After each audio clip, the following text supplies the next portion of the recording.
This week on 5 Brilliant Things, we have Tom Gilbey. He's a wine expert, so we spoke about wine. Anyway, should we put some wine in it? Yeah. Cheers. Taste that. Oh, that's delicious, yeah. With wine, I've never had a problem so bad that it's going to make me never want to drink wine again. Yes. Whereas ouzo, I never want to drink again. Yeah. Everyone has an alcohol like that, where if they just see it, you see the shudder. Yeah. Do you know what I mean? If, like, I could show you some ouzo and you'd be like, oh, No. Just Sleeveless t-shirt, upside down cross, hair everywhere. And he goes, "Oi, boy, is that my Palmer?" Because my world is all like pink trousers and posh boys. Right. And you think, no. Wine is drunk by all sorts of dudes. Yeah. Including this one.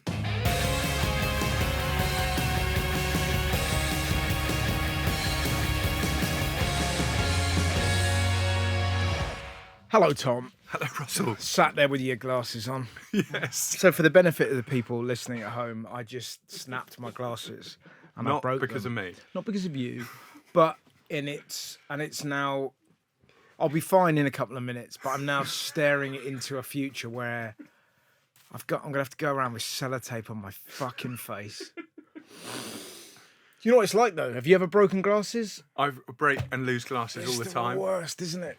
Dreadful. Yeah, I love wearing glasses. I don't like wearing contact lenses anymore. I find it very, I don't know, it's that kind of Clark Kent thing that you just go, it's my identity, you know. I think we get to an age, Russell, you've got a bit of catching up on me to do, but Yeah.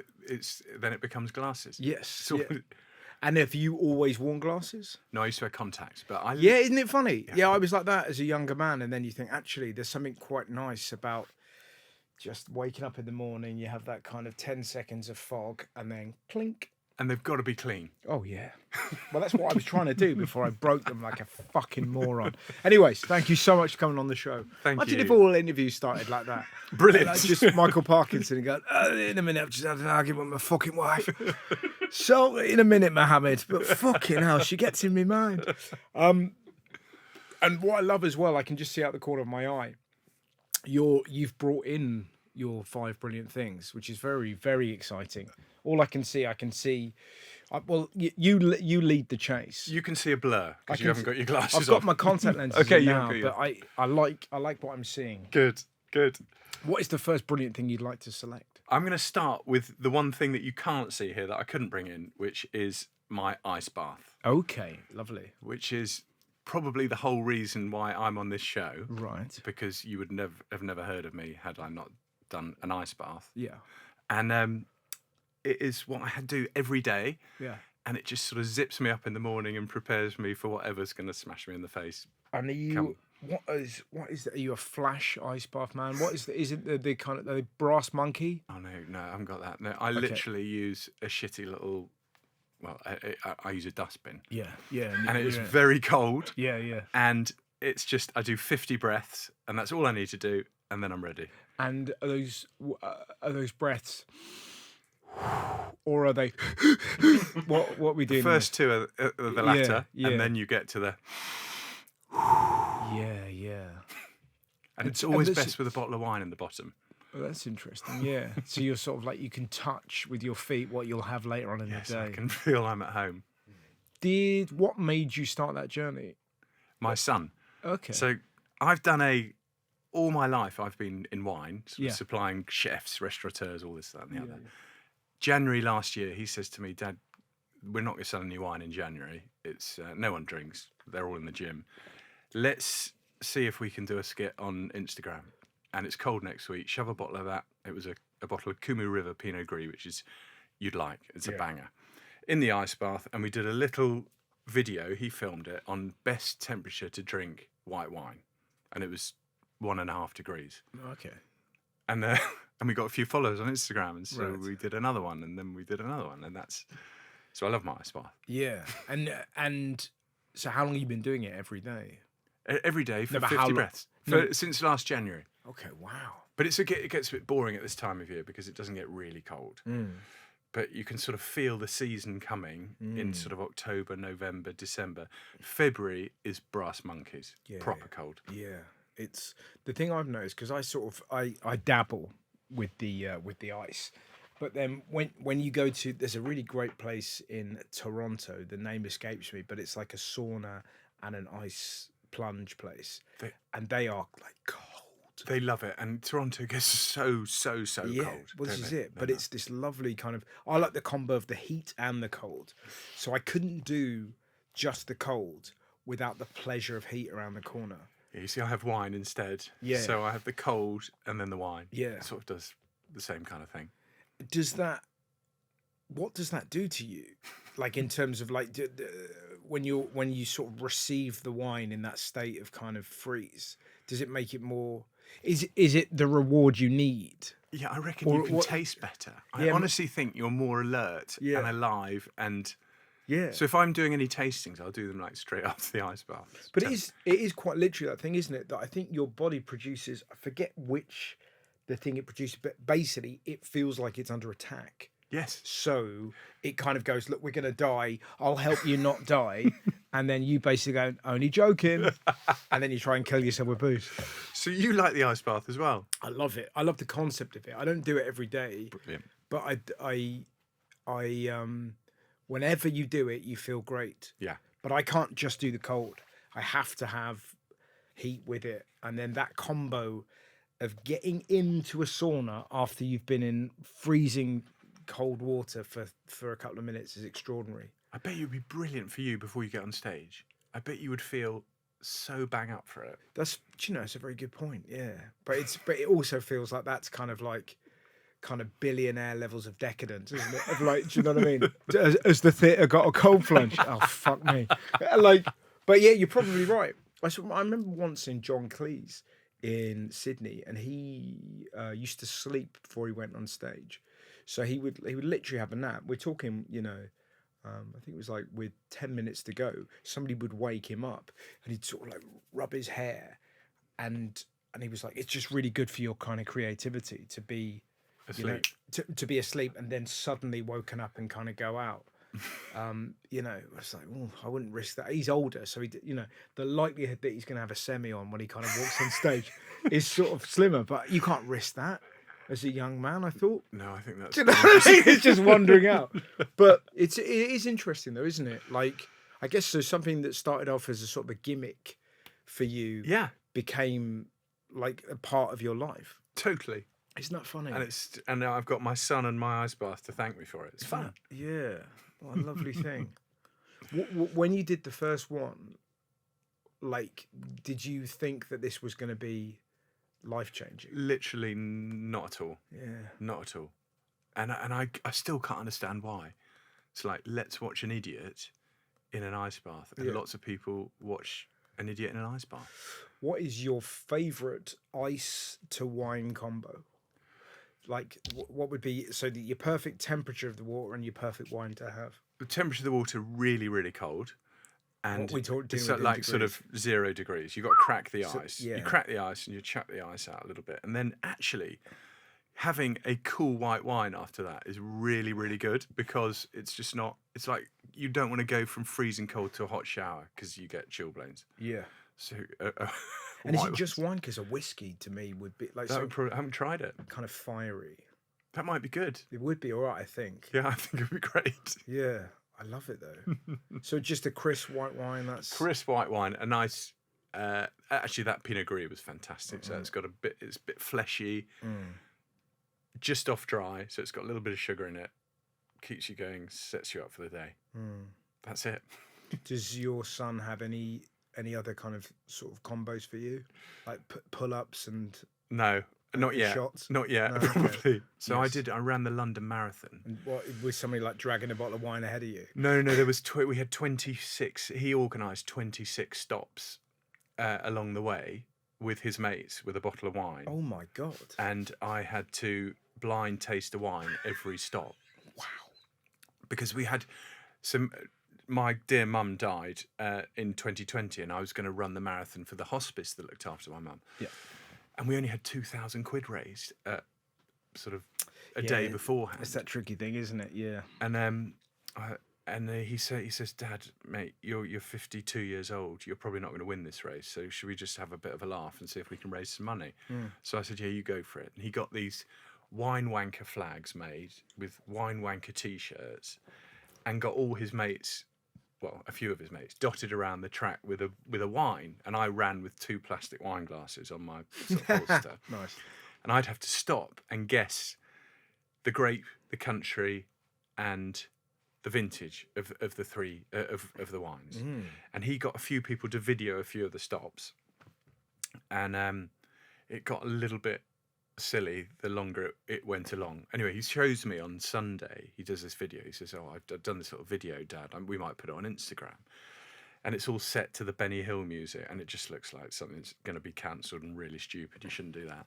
And he goes, "Trouble is, Dad, I've just put it up." And I go, "Oh shit, okay, well."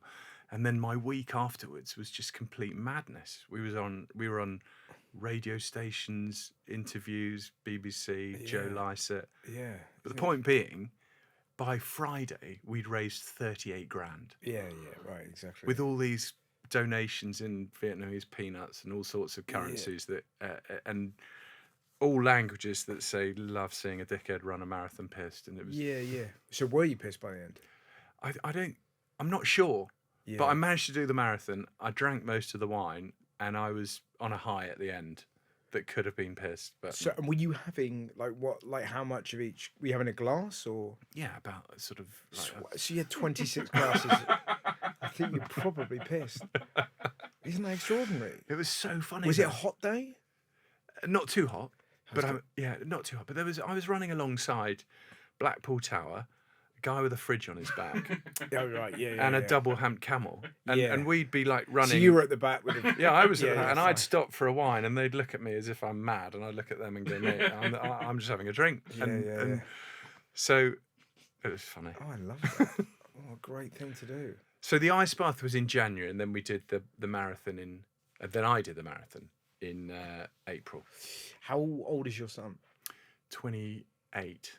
Does he have just sort of like a preternaturally good idea for kind of stunts? He's got all sorts of Isn't issues. it interesting? But he sort of has clearly has a good sort of PR brain about him. I think he's just slightly unhinged, and a couple of things land. Right, but I love the fact that he uses his dad to, vicariously do these kind of strange things. I'm like, I tell you what, I'd love to see my dad shit-faced doing a marathon. Let's do that. Yeah. We don't know the ones that didn't make it onto. Well, it's a great question. Are there ones where you've said absolutely no? I'm your dad. Yeah, they generally involve wearing my clothes, right? And I think that's where I draw the line, because just people don't want to see that. What is your next brilliant thing? Right, it is. We'll go with this. For those of you, know that. Yes, it's Iron Maiden, Peace of Mind. Great album. Great album. And there is a sort of like a skeleton figure on the front who is chained up. And it looks a bit like, that kind of in Game of Thrones when they kind of release the White Walker. Yeah. It's kind of got that vibe about him. That's Eddie. That's Eddie? Yeah, that's Eddie. The skeleton on the front. Nice. And changes the context, doesn't it? Give him a name. If you call a skeleton Eddie, you're like, okay. I don't mean he's not a scary one. Right, Eddie.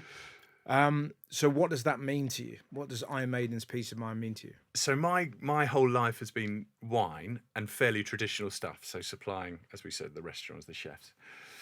And I got a call when I ran a wine company in actually it was when I was working for a wine company in 2012 from the record producer of Iron Maiden, Sanctuary Records, and they fly their own when they go on tour.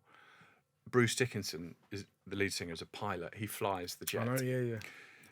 And random detail. So Bruce Dickinson is a friend of my tour manager, and he's come to quite a few of my shows with his son. Yeah. Have you been to one of their shows? I haven't. No, but it's so funny. I know him as my friend Kumar's friend Bruce. So he's like, he's that lovely fella. Hey man, how are you? And he's like, I really enjoyed the show. So he's this lovely kind of sweet guy, but I don't know him. Like I'm fascinated that him and Eddie are chums. But it's when you know someone out of context. Yeah, I don't know him in Iron Maiden context. I know him as hey. That's brilliant, and he is a gent, isn't he? He's an absolute sweetheart, lovely fella. Yeah. And anyway, so I get a call from the record company, Sanctuary Records. Yeah. And they're trying to get the stuff together for the 2012 world tour that Iron Maiden are doing. Yeah. And they need to get 5 cases of Chateau Parma 1990. Yeah. And Chateau Parma is like rock and roll, all the bells and whistles red wine. And 1990 is like one of the best vintages. So it's a Bordeaux, probably costs about 350 quid a bottle. Yeah. And I'm like, well, what's this all about? And they go, Nico, the drummer, all he drinks is Chateau Parma 1990. So they've got everything else for the Jet, but they haven't got any Parma 1990. So they said the phone's going to ring tomorrow morning, and the Jet is either going to be at Farnborough, Gatwick, or Biggin Hill. And you got to pick up the phone at 7 o'clock and get there. Yeah. So anyway, dring, phone goes. I think it was Biggin Hill.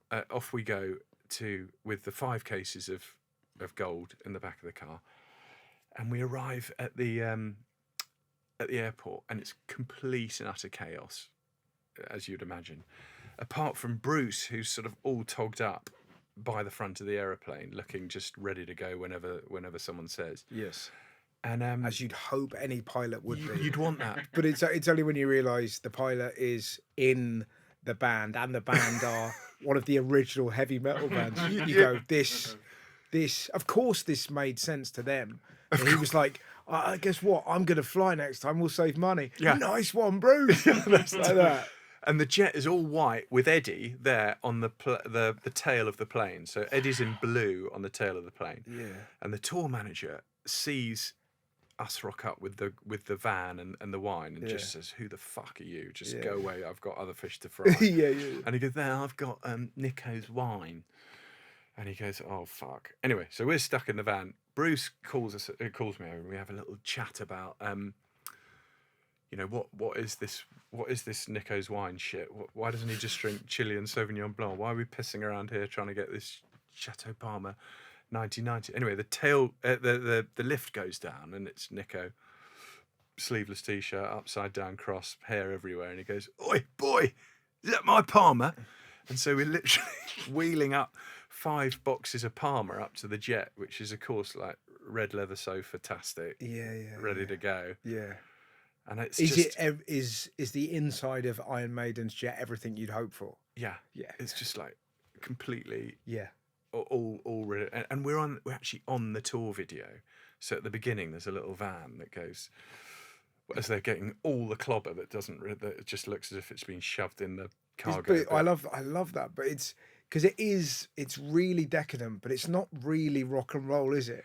Do you know, well, the tour's about to start. The wine expert's here, and he's got do you know what I mean? It's like. But can you imagine Nico, the drummer, doing a set at one of their concerts? He comes down and he drinks literally one of the best Bordeaux wines you could. Is he just like walking off stage and going, "That was good, lads.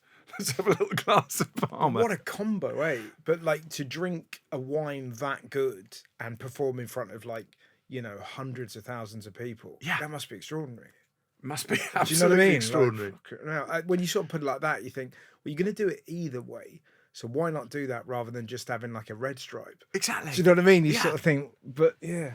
But I think it's so good because my world is all like pink trousers and posh boys, right? Which I don't have my pink trousers on today, but and you think no, wine is drunk by all sorts of dudes, yeah, including this one. Yeah, and were you a fan of Iron Maidens anyway? Yes, I love them. I just love them. So what a bizarre! I'd have done it for free. I'd have done it. Just isn't that great? It's brilliant. Is there? What is that? Is this one of your favourite albums as well? Well, that album must have come out when I was about sort of 14. Right. At about the same time, I think, as AC/DC, For Those About to Rock, with the cannon on the front. Yeah. And I just remember I had that, and my cousin had Maiden, and I just thought, this is good, on a little tape recorder that had a pop-up thing like that. So. Yeah. But it's great. And but it's funny, isn't it? It's sort of that kind of like power rock. That kind of doesn't really exist anymore. I'm trying to think. Is there kind of like a modern equivalent? I don't think we can understand how big these metal bands are. That's what I mean. I mean, they are like the world over. Yeah. The Scandis just. I know. Just love them. Yeah. Well, Scandinavia has when you go to you spend time there. There's death metal. Yeah. And I think there's heavy metal, death metal. Yeah. and I think they have their own kind of metal. Yeah.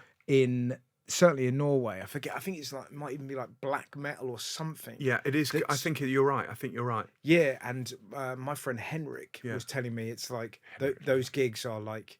He was like, they are something else, like, and it was like it was so vague, and yet it said everything. They are something else. Yeah, there's a wonderful ballad called "Corpse Grinder," I think, that falls under the under the death metal. Yeah, I think there's an Italian death metal band called Funeral Rape as well, but there must be parts.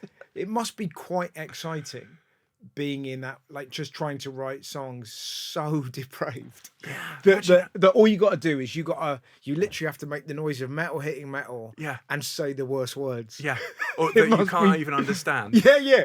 But imagine doing that whilst drinking a really good wine. Imagine how much wine there is to sell to these bands. Sure. Yeah. They must all be drinking these fine wines. Have you had that wine? The one have you got it here? I've got Oh them. wow. Is that one? It's not even one of my 5 great things. Oh, great. Well, can we try some? Yeah, but I've got to give you this. Am I allowed to move on to our next great thing? What is your next brilliant thing? Feel that. Now, I know exactly what you mean. Now, I'm not a connoisseur, but there is something wonderful about holding a wine glass that feels like there's nothing to it. It's a bit like, when you hold... Like, I'm not sure if you've been lucky enough to hold a new pair of football boots recently. It's a similar thing where you just go, there's nothing to it. It's extraordinary. So if you're into football, you would hold a pair of Predators and just go, oh my God, there's nothing there.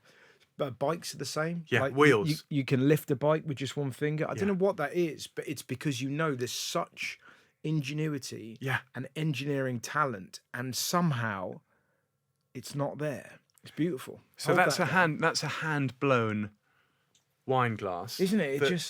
It's beautiful, isn't it? Yeah, it really is. And it's just the weight of it is so beautiful. So that's designed by Jancis Robinson, who in our world is queen of all wine. She knows, like, she writes for the Financial Times. Anyway, that is a one glass for every wine.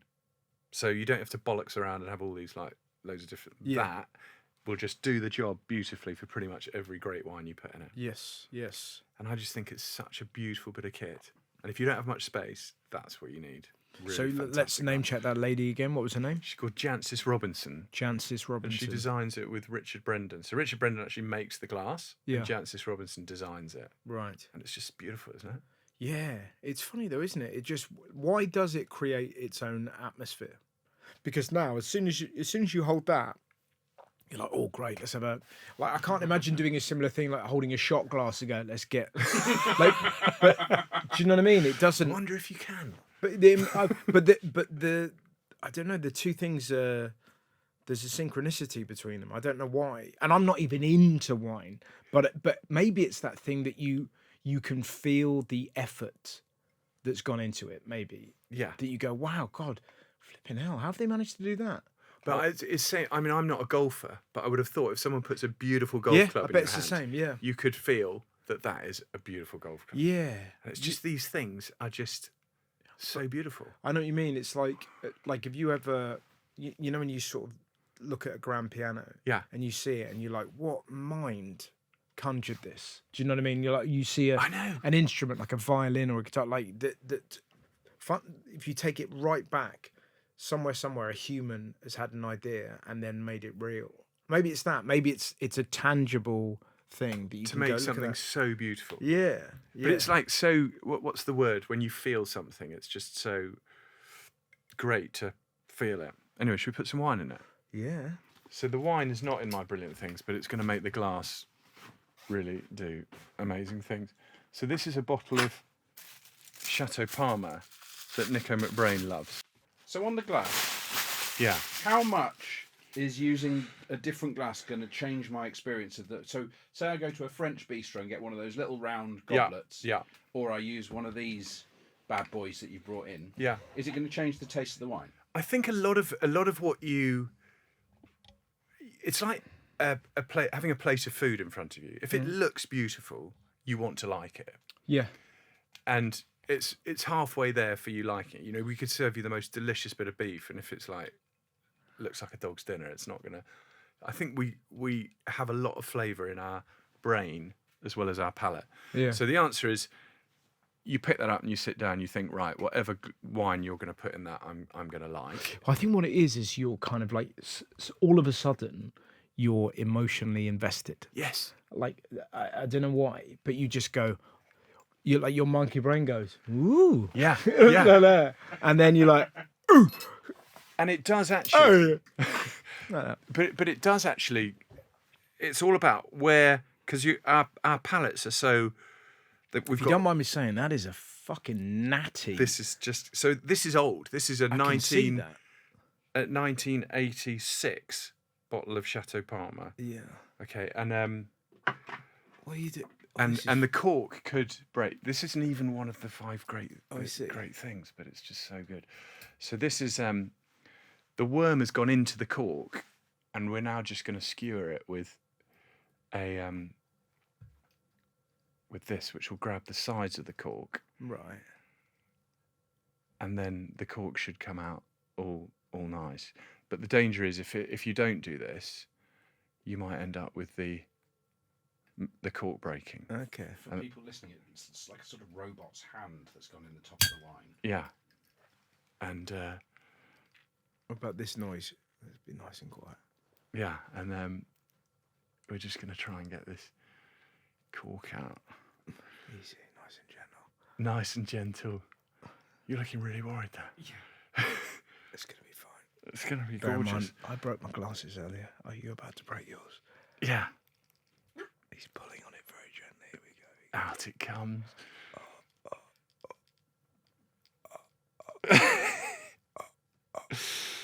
Oh, we're nearly there. I feel like I'm on an Attenborough documentary. So good. Just filming like a. Oh, she's out. She's out. Okay, She's nice. out. Look at the colour on that cork. Yes, the cork is like really, really old. Really, really old. And actually, I'm going to pour you a little bit. Okay. So Ross, have a little go. So this is the most. If you ever drive to Bordeaux, Yeah. you'll drive up a road called the D2, and you'll see the chateau on the right hand side, which is Chateau Parma, and it's got flags everywhere, and it is just like. So this is really, really old.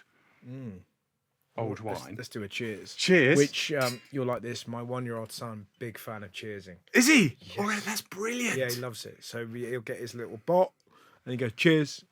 That's so cheers. good. Yeah, he's Yeah. going to be. So it's like all so the fruit's gone, but it should be like really, really smooth Oh, that's and delicious. it should be. So Nico McBrain just drink. This is what he's after. Is there a little cup for you, Dan? Do you want to have? Oh no, I don't drink wine. Shit, Dan, you want to have a go on that? Good. Taste that. So it's 1986 Chateau Parma. That is very. That is good to go for Iron Maiden. I tell you what, And that will actually. So once you put that, we've just opened it. that makes you want to sing "Die with Your Boots On," doesn't it? It does, yeah, it does die with your boots on. But what's funny about that, like for the benefit of the people at home, it is like the smoothest wine I think I've ever had. It's incredible. It doesn't scream metal, No, does it, in the slightest? But there's something really nice. It's so about soft. Yeah, it's great. It's soft and elegant. You don't need to think too much. It's just super smooth. So we could sort of sit here and just wank all day about what aromas we can smell and Yeah. But or you can just shut up and just have a nice glass of wine. Do you? Well, let's do it while we're here. What? Just chat about aromas. Do the aroma. What are we getting? So what you should be getting off an old Bordeaux is like a sort of old chest of drawers, like a little bit of tobacco, a little bit. So the fruit's gone, and you get a little sort of pencil lead. Do you remember like sharpen a pencil? You get a little bit of pencil lead. Yeah. That's really typical on an old Bordeaux. And the great variety is Cabernet Sauvignon. But you can't buy a bottle of $6.99 Cabernet Sauvignon and leave it for 35 years Yeah. and think that it's going to be all right. It's got to be good. It is good though, isn't it? So And somehow made better for having this as the receptacle. that is the brilliant thing. It's the glass. That is just. Do you fun. always have to have a nice glass when you drink wine, or No. at a pinch can you just have it in like a little? I'm pretty good out of a coffee cup, to be honest. Yeah. But if I've got the choice of a coffee cup or this, Sure. I'll take the nice wine glass. Yeah, it makes sense. When you're using those terms to talk about how it smells, Yeah. are there accepted things that you should really stick within? Or if you went, oh God, that smells like a Victorian chastity belt, would that be legitimate? That's totally legitimate and much more fun. Yeah, of course. You know, quite often, wine people talk about things they can smell and things they can taste that leave us all just like, no way, mate. I've never. Do you know what? I was thinking straight away it'd be a really good sketch if somebody kind of was smelling and it brought back memories. Yes. Of like when they were like abused by their uncle. Yeah, totally. Like that. Yeah. I was just kind of like, could be, I'm getting, oh no, PTSD. Like that. Yeah, and they get PTSD from the drink. They just start punching. But anyways, gone. But but I bet you that happens because you know when we smell things, it does bring back memories, doesn't it? They say that apparently smell is linked to memory. Yeah. But it is true though, isn't it? Because we can have that, you know, we'll smell a certain thing and suddenly we're kind of transported back to like 1995 or whatever, and you're like, oh my God. Yeah. Wild. So I think some descriptors, I was doing a thing about Meghan Markle's just done a rosé. Right. And someone's described it as smelling of bitterness and burnt bridges. And you think it's a fantastic description of that one. I'm sure it's absolutely. Yeah, yeah. Has she been passionate about wine for a long time, Meghan Markle? Well, as soon as she found out that there was a bit to sell that she could make a margin on, she slapped her name on. But have you ever made your own wine? Yes, I used to. So when I started out, I say I made my own wine. I scrubbed tanks for the guy who made his own wine. Right. So I worked in a winery, and it's very scientific. You've got to know an awful lot about chemistry. Yeah. Well, funny enough, I went to an organic vineyard, purely organic at the weekend. And they were kind of like, you know, no additives, and, you know, they kind of picked the grapes themselves, blah, blah, blah. Yeah. Didn't taste great. Where was it? Well, I don't want to say, but in this country? It was in this country. Oh, okay, yeah. And it was kind of the idea of it was fantastic. Yeah. And then you had a sip and you were like going... Yeah, you see, it's just like do you know what I mean? The minimum requirement is you want to drink it. Yeah, it was so, and you could feel everyone at this kind of, it was like a 60th birthday party. Everyone was having a sip. Went, oh great, like okay. Like, but do you know what I mean? It was just, except for my dad, who's, you know, just threw it in a fucking hedge. Did he? Yeah, he just went, that's piss, like that, and you're like, okay. Everyone else was keeping a lid on it. Yeah, brilliant. But it's I remember having a conversation with Sam Neill, the actor. Yes. Who has a vineyard called Two Paddocks. Yeah, it's great wine. It's great. Yeah, really and good wine. he said something so interesting. Lucky enough, I got to spend the day with him. He said in every bottle there are stories. Yeah. And, you know, these grapes have been passed down from generation to generation. And he said wine creates a conviviality. And it always struck me about that. I kind of like... like sharing a bottle of wine with people you like, is one of the great joys. I completely agree. Yeah. It's magic that but there's something about the combination of the people and the wine as well. Yeah. Like, particularly, like, I think in the minute everyone's having an interesting relationship with booze, and, you know, kind of, I think I should stop. I drink too much. I kind of think the way to do it is maybe not to drink, but then drink when you're with people you want to drink with. And when the stuff that you want to drink. Yeah, exactly. Rather than that thing of going, oh, drink every day. Yeah. But Sam Neill is one of the... That's not him putting his name on a bottle of wine. Yeah, he's fully in. He's in. Well, he acts to run the vineyard. Yeah, yeah. Like everything. He's so passionate. Yeah, and we met all the guys. We saw... Do you know what was really bizarre? Because we were doing some filming for a TV show, he was like going, I'm a bit nervous about doing this. I don't really know how to be myself on camera. I'm quite used to... And it was so bizarre, like this like unbelievable film star and I was going, you'll be fine, man. Like, but this odd situation where you find yourself telling Sam Neill, just relax. Yeah, I've just got look you. at the camera. Yeah. Very weird. What is the next brilliant thing? This. It's a fountain pen.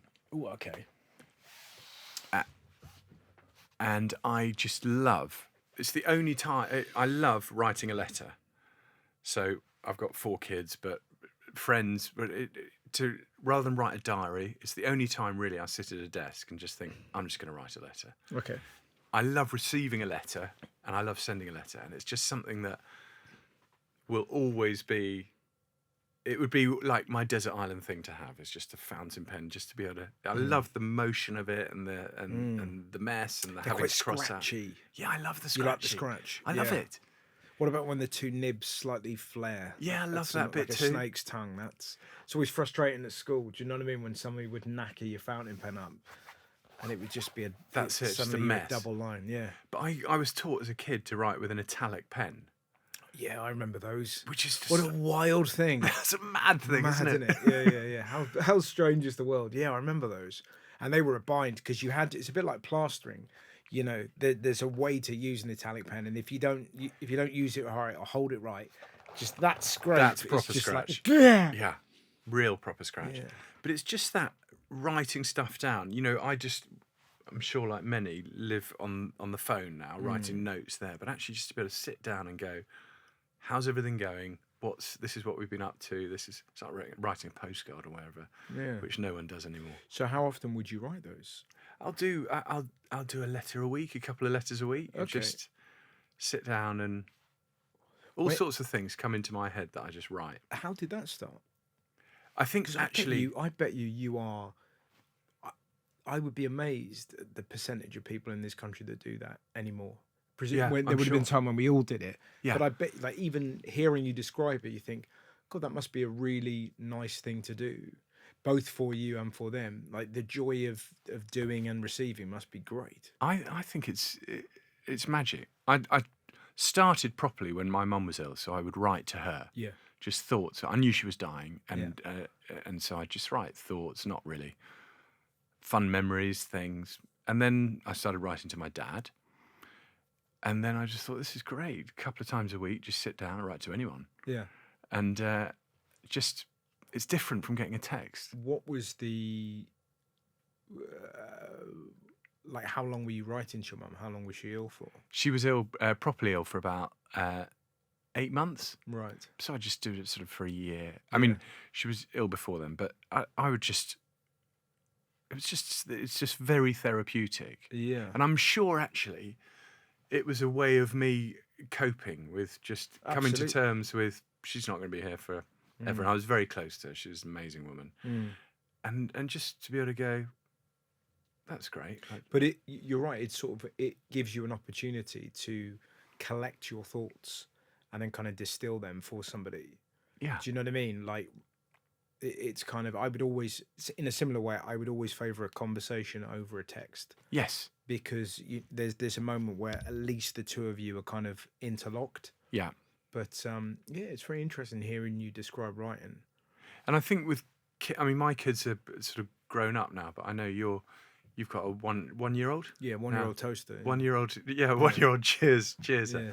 But being able to write, that's going to be an amazing thing. Just to be able to. Will kids still be writing? Do you think? No, but they might receive letters from you. I've still got letters from my dad, my mum, my granny, and I just keep all that sort of stuff. Yes. Or not all of it, but some of it, and I just every now and then I read it and I go, I'd never have opened an email again or a text again. Yes.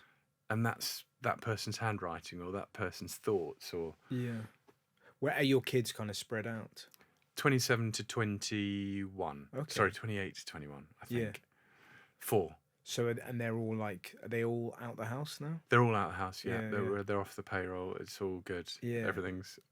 And are you receiving letters from them? No, don't Okay. be ridiculous. Yeah. But maybe it'll They start. probably don't even open letters that I send them, course but they I do. write them, and then that's. Yeah.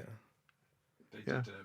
There's a school in Edinburgh that took away the computers and gave them all fountain pens for a month as a test period. Did they stab each other? Yeah, Ouija. Yeah, exactly. Yeah.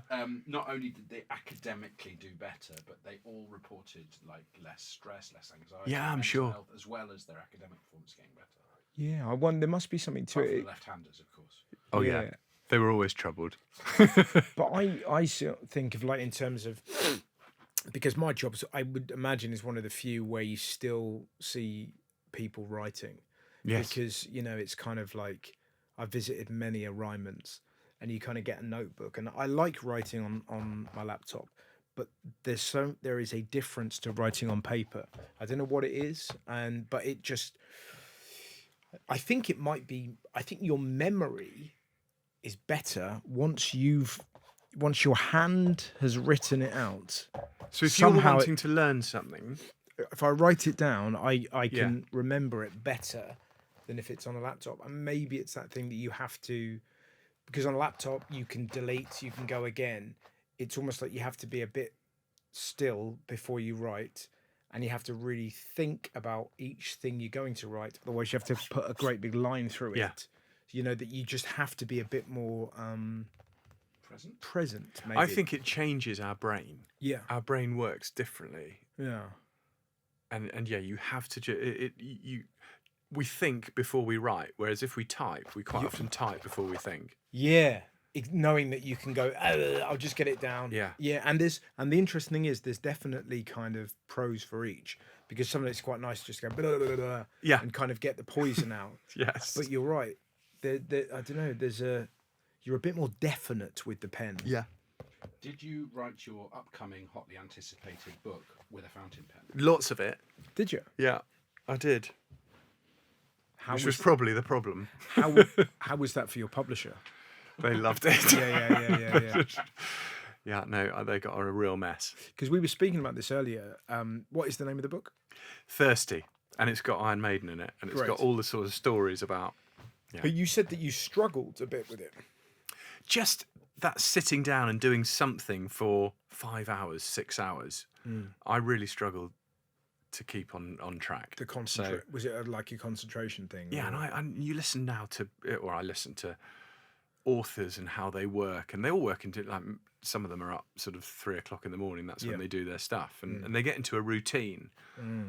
But my routine is buying and selling wine, not writing a book. Yeah, and so it was all a big learning experience for me, but great fun. I remembered stories that that are really, really fun and silly. Yeah. So is it sort of like an autobiography through wine? Yeah, I wrote so after the marathon, I was approached by Penguin. They said, let's write a book.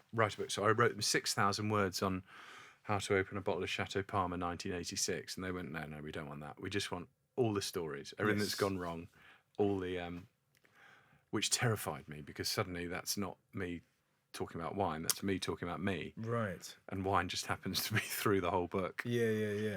So it's got stories about, like, my dad. So my dad was a chef. I grew up in a restaurant, following him around with, cooking this, that, and he used to import all his own wine. So I'd go and, the first foreign people I met was sort of Jean-Michel with a broken nose, terrifying man, giving me French food that tasted disgusting. And that's how I've been brought up. So how old are you when this happens? I first went with him to France, aged 14. Right. To go and collect some wine. Isn't that right? Yeah. And because most 14-year-olds in England, when you go to France, to quote your brother, it's just flick knives and porn. Yes, exactly. And here you are looking for wine. Yeah. And do you think, because of that sort of relationship with your dad, did you love it? Was it love at first sight? I loved wine, and a combination of that and being utterly hopeless at school and not passing any exams meant I think I might have stick with wine. Right. So the options of doctor, lawyer, all that sort of stuff, no way. So when did you start drinking wine? Oh, 14. But literally sort of sitting next to my dad in a restaurant, him saying, try that. Right. And try that. And we've just got this new thing on, try that. Yeah. So was it, this is what I want to ask, because there's a cliche, like you kind of grow up around wine in that French way, that you will drink responsibly. Absolutely. Did you ever get, like, fucked up as a teenager? not that I can remember. Well, yes, as a teenager. Yes, that's what I mean. But not because of my dad. Wildly, or were you drinking more orderly because you grew up around wine? I drank orderly with my dad, but then found ouzo in Greece, and that was when the wheels fell off, really. But generally with wine, I've never had a problem so bad that it's going to make me never want to drink wine again. Yes. Whereas ouzo, I never want to drink again. Yeah. Everyone's got that though, isn't it? Yes. Mine is Morgan spiced rum. Oh my good Sweet God. mercy. I went on a stag do on a boat in Greece. Yeah. And that's all we were allowed to drink for 3 days. Horrid. Yeah, it was just, but yeah, but it's that thing. That's what I love. Everyone has an alcohol like that, Yeah. where if they just see it, you see the shudder. Yeah. Do you know what I mean? If I could show you some ozone, you'd be like, oh No. just fuck off. Oh, and all the memories, just no, get them away. What's yours, Dan? You must have something. Malibu. Yeah. Oh, that's a shocker. Yeah. It's funny though, isn't it? It's everyone, and everyone listening at home will have their one, and it could be a lot. The shame is if it's a really nice one, but if you just, I had a similar thing with mini cheddars. Used to love them, ate too much of them. By the time I was 10, me and cheddars were done for good. You still done with the cheds? Can't go near a cheddar. Yeah, I ate so many mini cheddars when I was 9 that it just, I couldn't get enough. And then one day, bang, I'm out. I'm really I'll worried never about say my that. next favourite I'll thing. never say that I won't eat mini cheddars again. But thus far, I haven't. Yeah. What's your next thing? I'm worried about my next favourite thing. It's a pack of Lederhammer cheese. Okay, let's have a look. See, lovely. So, what is it about this would really excite my wife? She loves cheese. My son loves cheese. Yeah. It's delicious since 1974. Perfect. Before that, it was disgusting. Yes, it was. Yeah. Absolutely. It's But got would those- that it's- make you? Go on. Would that worry you in the mini cheddar? No, it in wouldn't. story? It wouldn't. You're happy with it that? doesn't excite me in the way. Like, tell me what you love about this. I love. Or there's a special thing about that cheese in that it is like sweet, nutty, so easy. Plastic goes on burgers. It's like not proper cheese. Yes. Yeah. This is just music to my wife's ears. Yeah, and everything I love Yeah. about life is just full on cheese. Tom, sorry, can I check for the archive? Are you putting Leerdammer as one of your brilliant things or cheese? Naff cheese. Naff cheese. Yeah. So you could have Leerdammer. I mean, that is in the But I know what you mean. It's could be Dairy Lee flats, yes. triangles as well, but just full on Kiddie cheese. kiddie cheese. Baby Bells. Yeah. They're all in there. Yeah. But, But you also like adult cheese. I like everything about like just naff cheese, Right. And it sort of feeds into my personality in that I love cheese in movies. I love cheese in music. Like anything cheesy, Yes. like a really naff bit of country and western music, I'm all in. Yes. Love that. Yes. And give me Harry Met Sally every day. I'll just have that. So what you're saying is, which is quite interesting, because the world of wine is sort of innately quite snobby. Yes. Are you snobbish in wine? No, I like good wine and I love naff cheese. So there you go. So you try, but maybe it's because you spend time in a snobbish industry that outside of it, you're kind of like looking for kind of, the popular things. Yeah, although I quite like naff wine as well, really. Yeah. Yeah, I like, as long as it's like, doesn't need to be expensive, just fun. But the cheese thing is just like really, I love the music and films and all sorts of things that are just really cheesy. Yeah. It's funny, isn't it? But for whatever reason, it's like whenever you talk about music, instantly everyone gets quite nervous. Yeah. And you like, I can't admit that I like Phil Collins. Oh, I no. can't and someone like James Blunt becomes cool simply by referring to himself as not cool, and then suddenly he's cool again. And yeah. it must be exhausting. Yeah, no, I think you just Dolly Parton 9 to 5, just get it on loud Yeah. with cheese. Do you want to hear my Dolly Parton story? Go on. So 2 tours ago in America, we had Dolly Parton's old tour bus. Too good. It was incredible. Yeah. But did it have all the Dolly Parton bits in it? No, but she'd been in it, and it was one of her old buses. Oh, fantastic. So it was just like, it just felt like we were traveling around in this kind of like time machine. And you just Absolutely. imagine, geez, so Dolly Parton would have slept here or she'd have been there. And yeah, pretty exciting. Absolutely world class. Yeah. Also, there is, do you know Tammy Wynette? Yes. Yeah. There was a venue in Leamington Spa Nice. where her trailer was put down and then the venue was built around it. In Leamington In Spa. Leamington Spa. That's I met the class. guy that ran the venue because I lived in Leamington for a bit, and he was like, "Yeah, I just bought Tammy Wynette's trailer." And I thought, well, maybe just build a venue around it. Yeah. I mean, the venue is now, defunct.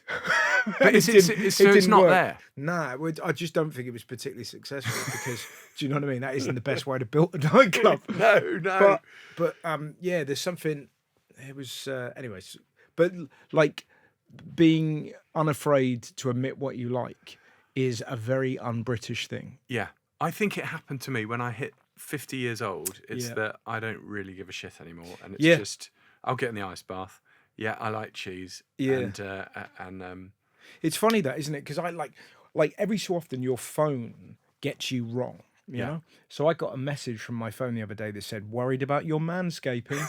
And I was like, no. There's no amount of pubic origami that you could do to my 45-year-old penis that would make it appealing. brilliant. There was sort of like as a younger man, I probably would have gone, actually, yeah, I should probably trim my bush. Now I'm 45. It's an absolute waste of time. I'm mowing the lawn for no one's seeing that garden. In your mankini. Save the gardener. Yeah, exactly. Yeah, and to be honest, she doesn't go as often as she should, so it's fine. Dan, you're looking puzzled. No, all good. I was just going to ask about the cheesy films. Led me to think: is the film Sideways a good wine film? Oh, have you seen the film Sideways? It's incredible. Yeah, it's a great film. And it's great. What's your favourite quote from that? Well, it has to have Merlot in it. My favourite bit is when he's being sick in the bucket. And, so he's had a bad experience. He's never having another Merlot, is he? Really? That's right. Never.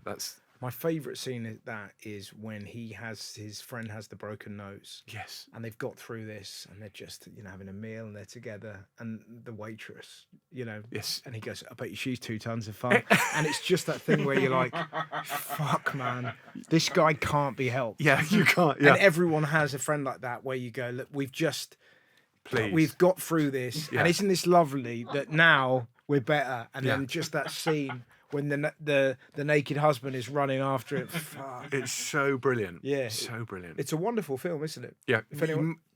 Your listeners must watch it. Yes, Sideways. It's one of the greats. And you'll never But drink Merlot again. Well, what's interesting, I often think about that. That must have decimated Merlot. Oh, yeah. It must have had a huge impact. Yeah. Because someone like me, I don't know anything at wine. What I do know is you don't drink Merlot. No, and US Merlot.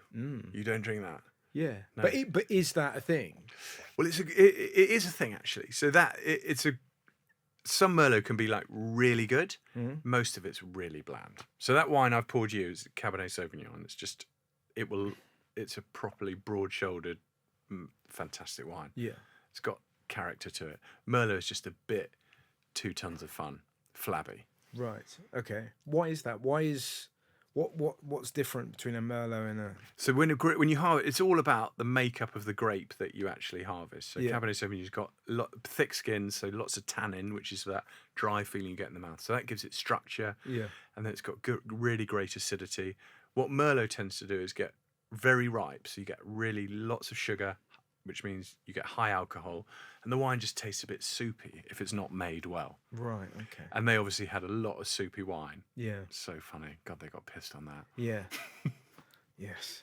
I think that a good question to ask, like what my friends would want me to ask you. Yeah. So I think the listeners is you know nothing about wine, but you like drinking wine, right? Yeah, That's most of us. Yeah, totally. And so then you might go to a supermarket. Say I go to a supermarket Yeah. or a Majestic or the Yeah, equivalent. yeah. You want like a shortcut.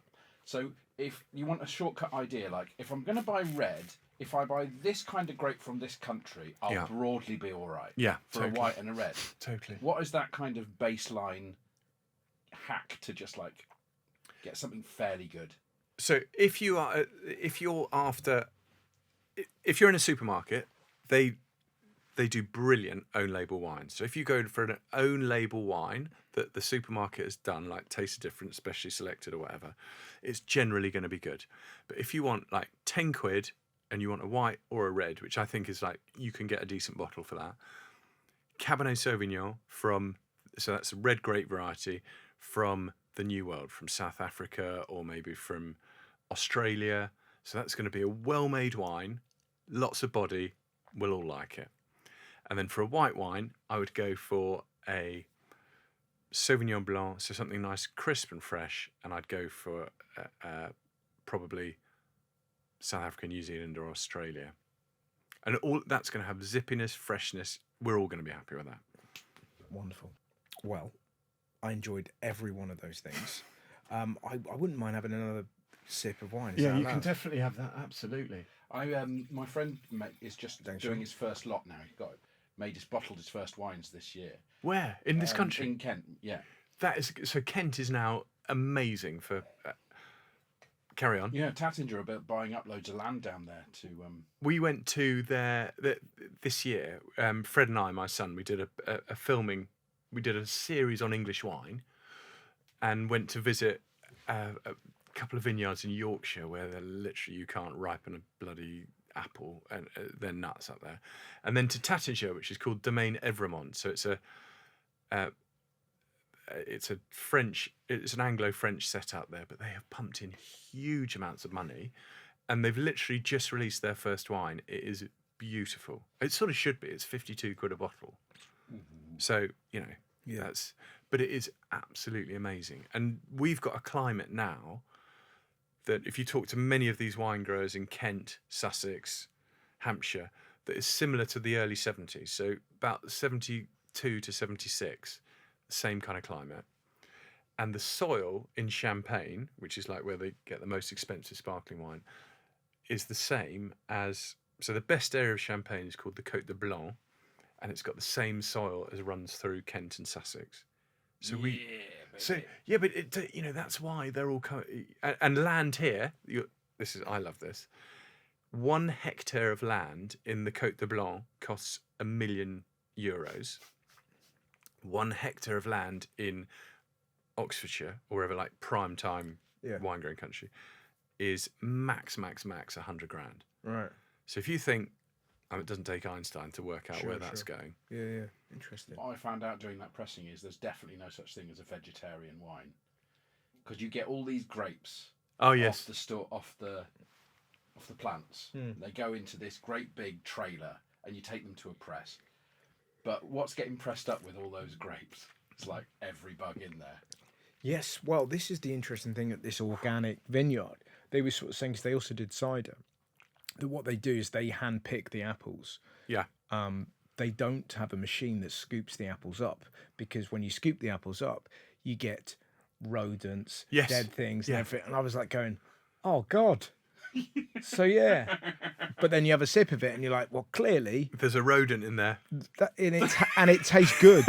Like, do you know what I mean? I'm enjoying. Yeah, exactly. There's something about, I don't know what it is, but a marinated rat in apple is all right. It's good. Who knew? I really enjoyed that, Tom. It's such a joy. Thank you, Russell. I hope it's been. Oh, it's been wonderful. You brought gifts, you brought food, you brought wine. It was an absolute pleasure. Thank you so much for coming on the show. Great, brilliant.